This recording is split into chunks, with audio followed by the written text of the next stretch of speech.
আসসালামু আলাইকুম সুপ্রিয় ভিউয়ার্স, আমি দাঁড়িয়ে আছি কণিকারার ঠিক পশ্চিম দিকে রাধিকা সড়কের যেই দক্ষিণ দিকে রাস্তাটা দেখতে পাচ্ছেন, এই হলো রাধিকা সড়ক। রাধিকা সড়কের সেই কণিকারা ব্রিজ, এটা হলো গাংতলহাটির ঠিক পশ্চিম দিকে সর্বশেষ যে বাড়ি, আর কোনো বাড়ি এদিকে দেখতে পাচ্ছি না।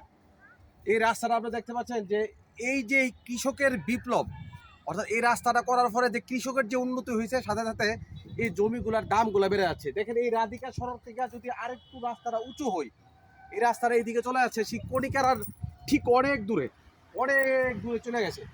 তো রাস্তাটা যদি আরও উঁচু হয়, আরও যদি ইটের স্ল্যাব হয়, তাহলে আমরা মনে করি যে এই কৃষকগুলা সাধারণত এই রাস্তার আশেপাশে যারা জমিগুলো আছে, এই জমিগুলা ধান কেটে অতি সহজে রাধিকা সড়ক দিয়া আপনার যার যার বাড়িতে চলে যাবে। তো আমরা কণিকারার ঠিক পশ্চিম দিকে, অর্থাৎ উত্তরে গাংকলহাটের ঠিক পশ্চিমে দাঁড়িয়ে আছি।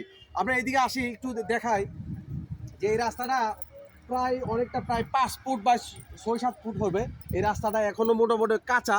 তাহলে এটা আস্তে আস্তে যখন বর্ষা হবে, ভেঙে যাবে, তখন আবার যদি সংস্কার করা হয় তাহলে ভালো হবে। তো আমি এই জন্য ভিডিও করলাম কণিকারা গাংকলহাটি কণিকারার সর্বশেষ রাধিকা থেকে যারা রাস্তাটা চলে গেছে ঠিক অনেক দূরে চলে গেছে। তাহলে কৃষকের যেমন বিপ্লব হবে, কৃষক যেন ধান করে অতি সহজে বাড়িতে নিয়ে যেতে পারবে, এবং এই আশেপাশের জমিগুলো দাম বেড়ে যাচ্ছে। তো আমরা কণিকারার উন্নয়নের স্পর্শ যে লেগেছে তা আমরা আজকে দেখালাম। ভালো থাকবেন, সুস্থ থাকবেন। ভালো হলে অবশ্যই লাইক কমেন্ট করে শেয়ার করে সঙ্গে থাকবেন। ধন্যবাদ। আসসালামু আলাইকুম।